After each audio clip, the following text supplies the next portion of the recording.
What's going on, Summit Chasers, and welcome to our very first Q&A.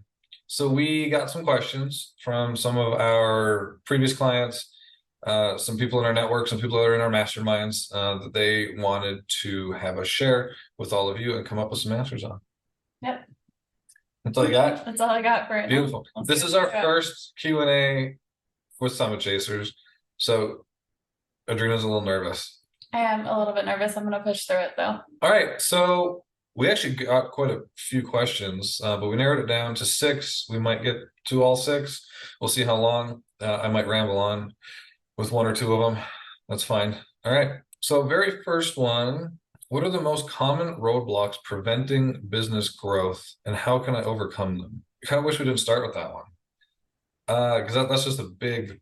I feel like all the other little questions would have answered that one, because the most common roadblocks preventing business growth, I think a lot of people they try to blame it on one aspect of the business, especially if like a lot of entrepreneurs they come from they have a background in like sales or in marketing. Like for instance, one of my companies, we do custom window replacement. So we have a lot of people in the business who have done window installation their whole life, so they know the product very, very well and then the service very, very well. So everybody has kind of a niche, and whatever they know the most about, they tend to blame it on that thing because they know they can attack it. And it's the same thing if you hire consultants. A lot of consultants will do the same thing. If they're sales consultants, a sales consultant will always say your biggest problem is Yeah, sales. absolutely. Or a marketing agency will say your biggest problem is your brand awareness or your ad copy. So I'd say probably the biggest roadblock preventing business growth is the ones that you can't see and that aren't obvious. And in a lot of businesses that are maybe like small to mid-size is having the right people, because you have a group of people that you started with a lot of times, and it's one of those cases of what got you here is not going to get you to where you want to go. And I'm not saying that they're bad or that they don't have a place, but a lot of times you just where you want your business to go outgrows the people that you have on your team. It could also be a case though if you've had people in certain roles for a set amount of time and you've never really dug into what their skill set is and what it actually aligns the best with. So you might very well have the right people, but they're not in the right role anymore. It might have served you initially, but if you look at what they're really the best at and then get them moved over into a position where they can excel and push you a little bit further, they will likely be happier and more fulfilled, and then you will get more out of them Mm. as well. Yeah, so it's the right people doing the right things. You're gonna hit the nail on the head. When you first start out, everybody has to be a jack of all trades. And I just actually put out a piece of content about that. Is when you're again, you're kind of that small and you're just kind of breaking that 5 million, maybe 10 million point, depends on what kind of company you are, what kind of industry you're in. Um, Everybody on your team has to do a little bit of everything, Yeah. but they might have to do the sale, to the financing, to the fulfillment, to the retention, when really they're just really good at the sales. Right. They're not good at anything else. You need to start making those more defined specific roles and then hire people who are very good at those roles and develop them Yeah. into those specific roles and responsibilities. So I think the biggest one probably having the right people in general, Mhm. because if you don't have people who are very good at anything, that's an issue, especially when you're starting out. You need to have a very strong foundation. And then if you do have very good people, it's finding out what are they best at and then creating those roles, um, creating and defining those roles and setting expectations around those roles and making sure the people that you have on your team are doing the right things. Yes. Very well said. Cool. I think we did pretty good with that one. All right. Number two, what branding and messaging strategies can differentiate us in a competitive market?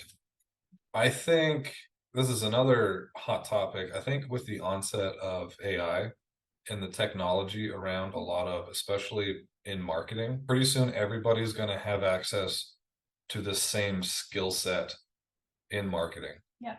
So it was where if you had the best ad copywriter, you would have the best branding and messaging Yeah. strategies. And you'd have an advantage over the rest of the people in your space. Where now that gap is going to close, right? It's going to be commoditized, right? So how you utilize that message. So how can you differentiate yourself? What is your story?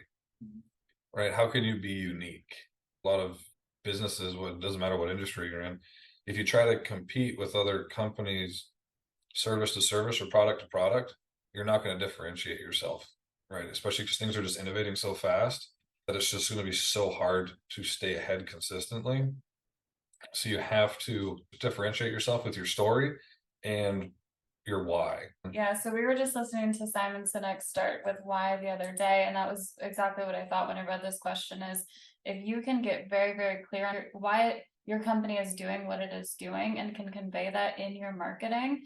One of the things that he really drove home is that people don't buy what you do, they buy why you do it.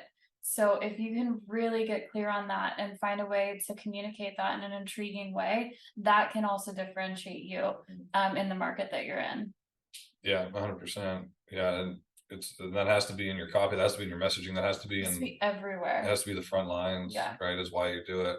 And the other thing is too, I see a lot of, especially if you're in like the home improvement or if you're in like a very commoditized product driven industry, we have such tight metrics and tight control over like production, manufacturing, sales, customer service. It has a very tight, more control type of leadership process or management process around it.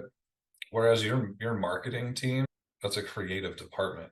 So if you come into a marketing team, especially if you're new to managing or leading a marketing department, and you bring in those manufacturing-esque controls where it's like Kaizen, the Six Sigma, where everything's very, very controlled and very, very meticulous, you actually stifle a lot of the creativity that can come out of that type of department. Because marketing and copy, content creation, it's so innovative. You can't have those tight controls over those departments. You have to allow them to be creative, and you have to allow them to test and make mistakes. If your competition is being innovative, it's very hard to get ahead of that if you don't foster creativity in that department.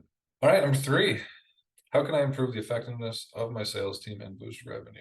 So if you're selling a service or a product, but I think if you're selling a service more so, and you see that your sales cycle or your sales process, if there's more than one step in the sales process, but you have the same person taking it from the beginning.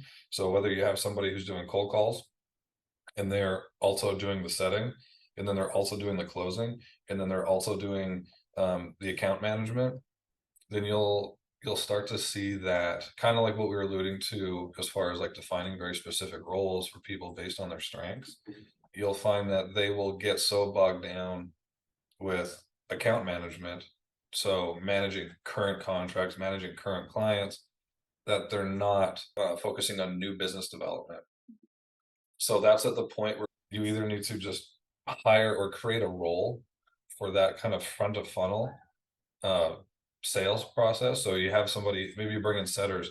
There's some great companies that will place setters in your company, or you create that role yourself and you bring in your own setters and you kind of create, that's like your farm team. So setters can move up to being closers can move up to being like account managers or whatever it is. Yeah, start specializing your roles on your sales team so that it's not like a jack of all trades trying to do everything. Because you'll get some people who are very good at developing relationships out of nothing, and then you'll find people who, and they would be better at setting, and then you find people who are very good at finding problems, finding issues, finding pain points, and then solving for said pain points, and those will be really good closers. And then you'll find people who are just very good at delivering on your service, whatever that is, and then those would be people who would be very good obviously as like account managers, and then obviously they have to be very good at retaining. I think that would be one thing that I would definitely look at first, is specializing your sales process and the individuals doing each step in the sales cycle. And then if you're selling a product, improve the effectiveness of your sales team and boost revenue. If their closing is just really bad, then you have to look at your marketing. So are they being set up for success in their sales itself, or are they having to come in kind of blind and force sales? Because like for us, for one of my companies, we had to buy leads from aggregators and they just didn't know who we were at all.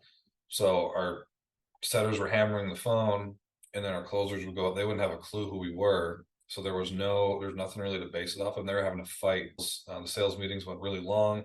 They spent the first hour and a half just creating the trust. There was nothing there. And then them teaching the customer about our company at all, and about our service and about our product. Which is incredibly ineffective. Super ineffective, right? So you want to have systems set up for marketing so that they are very aware, and brand awareness, and utilizing retargeting, especially once let's say they've booked a call or something or whatever, they booked an appointment to sell your product. Put stuff in front of them. Give them the story of your company. Give them, what differentiates your product from other products. What's the pain points that we've seen that it solves, right? So then by the time that salesperson gets there, they have much more to build off of. If you don't have a lot of kind of top of funnel awareness right now, a lot of times it has to start with marketing, and then separate out your sales cycle and specialize your sales teams. That was a long one. That was. All right, number 3. Okay, so I feel like this is a good one for you. Yes. So how do you strike a balance between giving employees a chance to improve and making necessary personnel changes to benefit the company? Yeah, so I experienced this one quite a bit. I've managed teams up to 20 before, and often ran into people who might have been struggling. Now, the industry that I worked in was very, very niche. So often when people were coming in, it was kind of like learning a whole new language. And I think the thing that I learned to recognize on when I would give somebody a chance versus making the cut, it honestly came down to their attitude and their drive. So if they showed me that they were wanting this and they wanted to understand it and truly were invested in the company and what they were doing, then I would work with them pretty extensively to get them to that point where they were grasping the concepts and able to help benefit the company. If it came down to them just not being a good fit and they weren't actually showing the culture fit or the values that we cared about in the company, that was when I would make the choice to separate and move on. Because if somebody's not ingrained in your company's culture and doesn't have the same values as your company does, then the chances of them working out are very, very slim. It doesn't, and honestly, I would say even if they're a higher performer and they do not align with you, they are gonna cause issues. It's kind of like one bad apple can rot the whole barrel. So I think being mindful of that as well is very, very important. But yeah, for me personally, it always came down to attitude. If somebody showed me that they wanted it, they worked hard and they believed in the company, and I will give them all the chances. Now, there were, of course, times where I gave those types of people all the chances and they still did not hit their performance mark. And after it, I usually set a very clear amount of time. Like if you don't hit X, Y, and Z by this date, then we are going to have a bigger conversation about whether or not you're the right fit. That being said, if they were amazing for the company, we would often try to route them into different roles. So that's another option to consider as well, which ties into what we had said earlier about making sure that you're looking at the people in your teams and making sure that their skill sets align with the role that you put them in. Yeah, if they're a good fit for the company, they might just not be a good fit for that seat, right? For that role. Yeah, that's huge. I think you hit the nail on the head. If they're it's the sleepers that can get you though. It's the ones that are top performers, right? But they negatively affect everybody, because a lot of times, especially in like sales roles, but any role, but especially in sales roles, the people in the middle and at the bottom look up to the top performers. Yeah. If they have a very negative attitude, and they're causing rift between those employees and the company, then that can cause even more harm, right? So that one top performer can push down the other 95% of your team if you let them continue to do so. And those are tough decisions to make, because you don't know, if I get rid of this person, will everybody's performance go up? I don't know. But most of the time, from what I've seen, it does. It does. And then the cream rises to the top. Somebody steps up, or multiple people start stepping up. And then for bottom performers who are a good fit, have to keep in mind, there was a study done, I think it was a university in Australia, where they separated 80 different groups, and each group had 4 individuals in them, and they placed like a low performer actor in each one. So 1 out of the 4 was somebody who just slacked off. They either pretended to not do anything, or they're like a negative Nancy, and it actually dropped the performance of the team. I think it was 35%. right? So if you have one person on your team, you can be bringing everybody else down by 35%. So you have to be careful of that too. And if you notice that, if you notice you had somebody who's a top performer and they're working with a bottom performer, you start to see that their performance drop, it's time to make a move. Yeah. For sure. All right, number 5. How can I ensure that new hires align with our company's culture and values? Hiring's a big one because I think so many people do it. I want to say wrong, but so many people do it lazily. Yeah, They rush it, they rush it. Yeah. or they're not prepared for it. Mhm. There's an acronym ABR, always be recruiting, not always be hiring, always be recruiting. So you should always have a bench, whether it's using your network to start looking for top talent in certain positions. You always have that bench. You're always aware of what's going on in your market. You have that bench that you can pull from when needed, so that if somebody does drop off, let's say you have to get rid of a bottom performer, or you have to get rid of a top performer that was a cancer in your department or in your company, you have a top prospect ready to come in right away. Yeah. And you're not rushing it, because when you rush it, you start making bad decisions, and you just start bringing in low performers, and then low performers get moved out, and then you're in a bigger hurry to start Right. replacing them, and then you're rushing your hiring even more, and then it's just a slippery slope. Yeah. I would also say something that can really help if you have a really strong company culture and the values are upheld throughout.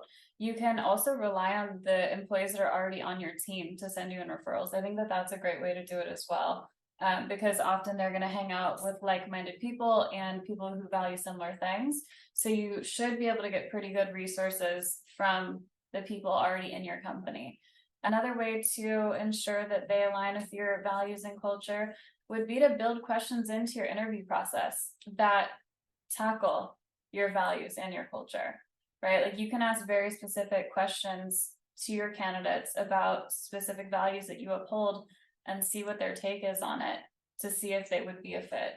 So kind of the first thing, and this is one thing that I see a lot of companies that I've consulted with and worked with do poorly, is when they are hiring for a role, they hire for the specific job roles and responsibilities, which you need to do. You need to look at their history and are they Yeah. competent at it.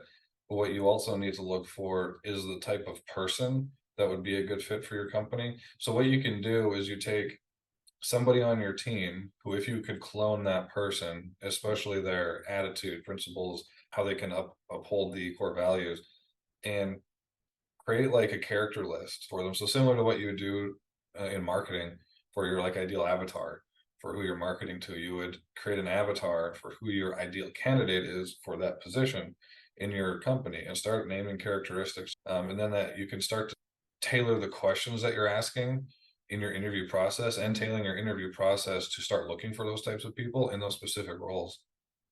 And the other thing with interview process is kind of goes back to rushing it. Rarely is there enough steps. Yeah. Like especially if you're a small mid-sized company, every hire has to count. Right.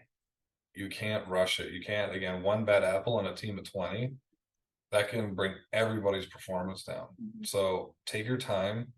With one of our companies, we do 4 or 5 steps to our interview process. We have the screening, which gets rid of probably 90% of people, and it's the very first one.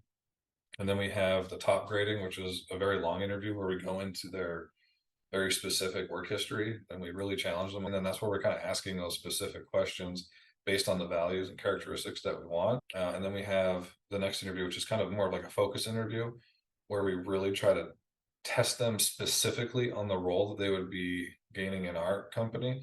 So we put them through role plays, scenarios, stuff like that. Yeah, solve a challenge. I got a really good from a mentor of mine who gave me really good advice on, if you're hiring salespeople, especially if you're hiring closers, salespeople need to be very good at storytelling. So that's an example of a characteristic. So she said that she would ask her candidates if they got to that interview to, hey, tell me what your favorite ice cream is. And then she'd be like, I hate that flavor of ice cream, but tell me a story on why it's your favorite flavor of ice cream, and try to convince me that it should be mine. It's so random, but it's stuff like that works. Stuff like that works a lot. And then if you're the owner and you try to kind of stay out of a lot of the interview process, I would recommend jumping back in, especially if it's anything higher than like a frontline Yeah. entry level, I would jump in on the last one and come up with some sort of like characteristic test. Mhm. I have one of my other mentors, he had a really cool one where no matter what, they're in a leadership role. I think it was like a frontline manager and up. He would have his assistant actually come out and say, "Hey, you're a shoe-in. You pretty much got the job." June just likes to come in and do the final, like a final interview, like a pat on the back, congratulations. And he always takes him out to dinner. It's your choice. It's on him. And he would kind of like, where did they book what restaurant did they choose? So was it really expensive? If it was really expensive, that means they don't care about the company's money, right? Because they said it was on the company. So he's like, okay, obviously they don't care about the company's money, which wasn't a make or break. And then if were they late, were they early, were they on time, whatever it was.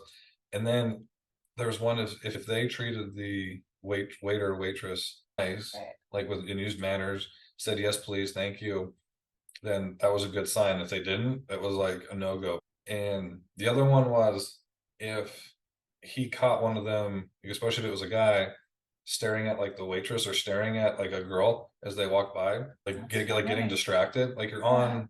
He's like they're out to dinner with their future boss, Right. and they get distracted by that stuff. Like I Right. don't want them around our clients because That's they had a very high ticket service that they sold. He would take them out to dinner and they would look at all these things, all these data points, and that was kind of the last test. And if it wasn't a good fit, he told them right at the dinner. Wow. He told them right at the dinner. It was really I've cool. heard that before. Mhm. That's actually so unique and interesting. And if Yeah. you've got the time to do something like that, could be very beneficial. Well, I would say I make the time. 'Cause I Right. think that's super important. Again, if you're a small to mid-sized company, one bad hire Yeah, can be, especially if it's a higher, like you said, higher level. especially if they have influence over the people on your Yes. team. Yes. Yeah, 100%. Make the time. Make the time and do it.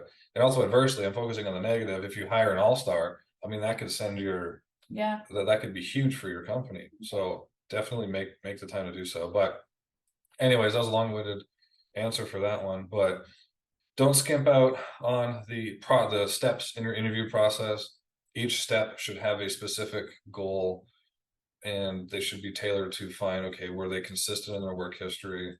Do they meet your values? And then get involved at the very end and test them big time. Pay attention. Cool. All right, one more. Number 6. What are the key indicators that it's time to expand the team? And how do I decide which positions to hire for first? So I think initially your team will start to feel very bogged down. And I think if you've got a pulse on where they're at, it should be fairly easy to recognize. A lot of people are likely reaching out to you saying that they're feeling overwhelmed and like they don't have enough time in the day to complete their tasks. That's a huge indicator that you might have even waited a little bit too long to start the process of hiring and expanding. I would also say if you find that you have people on your team being jacks of all trades, it's probably time to expand the team, right? Because you want to start to specialize their roles so that they can really focus in on what they're responsible for and you can get the most out of them. So if you've got a team who's doing a little bit of everything, take a step back and see if you have enough going on to where you can start to specialize them and then work on expanding. Do you have anything to add to that one? I think that was good. I think some of the big key indicators are going to be you have from up to this point, you should have standards as far as like what are our marketing metrics that we should be hitting? What are our sales closing pitching percentages that we should be hitting? And then if you have a service, it's what's the lead time on my service? Or sorry, if you have a product, what's the lead time on getting my product to our customers? And if it's a service, what is the satisfactory rate of our service? And if you start to see those things going down, That's then it's time to expand. Generally, as you said, it's either they're bogged down or it's time to look into improving some things and getting ahead of some things, being proactive. And I would do it sooner than later, especially if you're wanting to expand. So as far as which positions to hire for first, I would see where that breakdown is first. So a lot of times, like again, if you're a $5 to $10 million company, you might not have all your positions mapped out, kind of like we alluded to before. Like you might have somebody who does the entire thing, goes from A to Z. I would look at your entire process. So from lead comes in, prospect comes in, however your system works, all the way from sale to onboarding to delivering of the product or service. and where you see the breakdown, focus on that first. Yeah, Right, just focus on that first and start, and you might not need to hire first. It might just be a process that needs to be improved. yeah, It might be a system that needs to be improved. It might be something that you can use technology for right away. Because what I wouldn't do and what I would advise just to be careful with is to just start, especially if you hear us talking about hiring and you start hiring really Yeah. quickly yeah, and you bring in people. Because what's more important is talent density and your system and process Yeah. efficiency. absolutely. So I would focus on that first. So find where that breakdown is. And if you don't have your systems mapped out, do that now. Right? So you should have your entire process mapped out from start to finish, and then metrics attached to each of those steps. And then you can really track, this is our standard, this is where we should be, this is what it means when we're doing really well, this is what it means when it needs attention. And then you can start to get ahead of things instead of finding out on the back end when, oh, we have 10 bad reviews Right. and our products aren't getting out on time, or the quality of our service has dropped. Now, is it a process problem? Is it a technology issue? Yeah. Or is it a person issue? Make sense? Yeah. Cool. All right, I think we'll stop there. I stumbled over my words enough for today. But for everybody that watched, thank you very much. And leave some questions down below on what you would like us to answer in the next one. We're going to be doing this once a week, and we'll get better and better at it. Yeah. Very excited about it. But from everybody at Summit Chasers, we love you. Thank you for being here. And remember, life is in session, so make sure that you are present. Open that.